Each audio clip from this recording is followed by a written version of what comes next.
The amendment rewrites the bill to require federal pre-K expansion funding applied for after December 31st, 2013. Right. Which an application has been submitted by the State Department of Education on behalf of one or more local education LEAs, but less than all LEAs. Got that?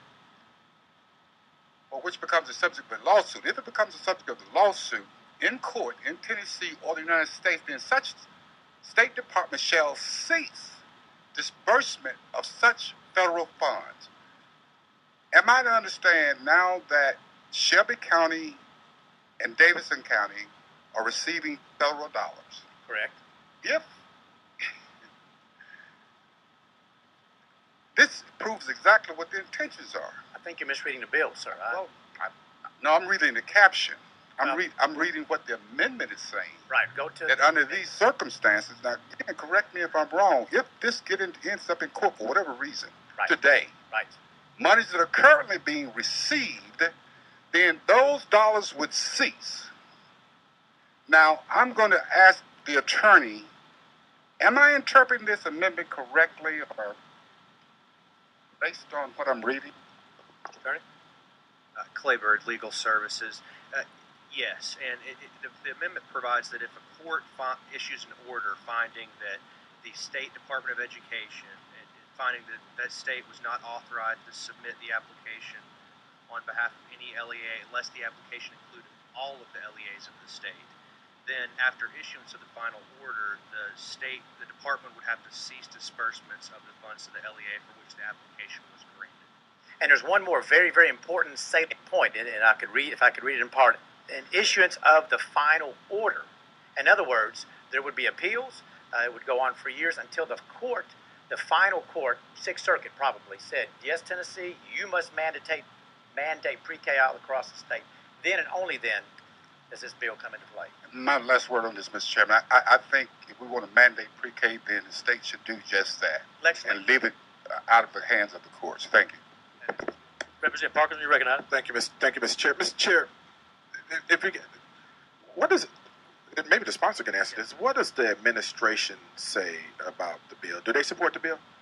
You know, I think we as legislators, we're an independent body. We stand above and beyond the judiciary and the executive.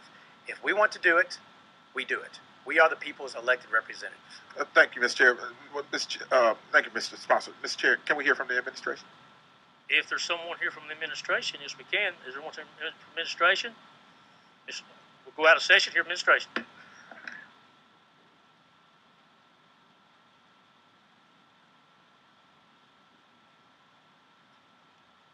State your name, please. I'm Lauren Reidner. I'm with the Department of Finance and Administration. The bill, as originally written, the administration is currently flagged for Finance and Administration, Department of Health, and then the Department of Education.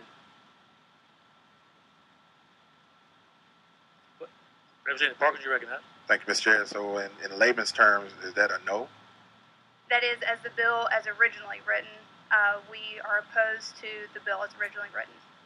Do you support the bill as amended? I will turn it over to Elizabeth Bibash from Education. Hi, Elizabeth Bibash with the Department of Education. We are opposed to the amendment as well. Thank you. Thank you, Mr. Chair. You're welcome. So if this cart that's in front of this horse were to hit a rock, then the revenue revenue that's being dispersed would then have to stop being dispersed? According to the bill, and the exact language is only after a final court order. And that didn't mean the first level. It would be the final court and their final order. So we're talking years. Thank you, Mr. Sponsor. And I'm going to address this to the committee, my final statement on this. I want to address this to the committee, my final statement on this. This, for lack of a better word, and no disrespect to our sponsor, I'm very fond of our sponsor, but this is a setup. This is a setup to kill pre-K or the possibility of pre-K in our state. Now, whether you're for pre-K or against pre-K, that's understandable and debatable, but that's something that should be debated amongst us as legislators in a separate forum. Let me walk you through the setup. If this bill passes, a complaint will arise. You can bet your money on it. A complaint will arise, and it will land in court. It will land in court and jam up the counties that want pre-K in their county. Now, if Williamson County doesn't want pre-K, if there's a way for us to legislate Williamson County never having pre-K, then let's do it. But Shelby County and obviously Davidson County needs and wants pre-K for their children in their counties. And when this goes to court and the mechanics of this bill starts working and that the disbursement of those funds stop, then we're in a tough situation. And what's really interesting to me is that this legislation, and it's the first time I think I've ever seen it, is actually retroactive by a couple of years.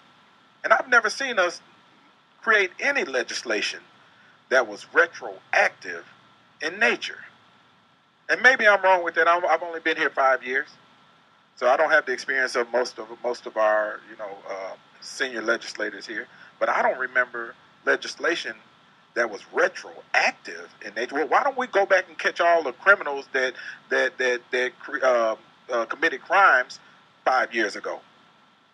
Why don't we create that legislation?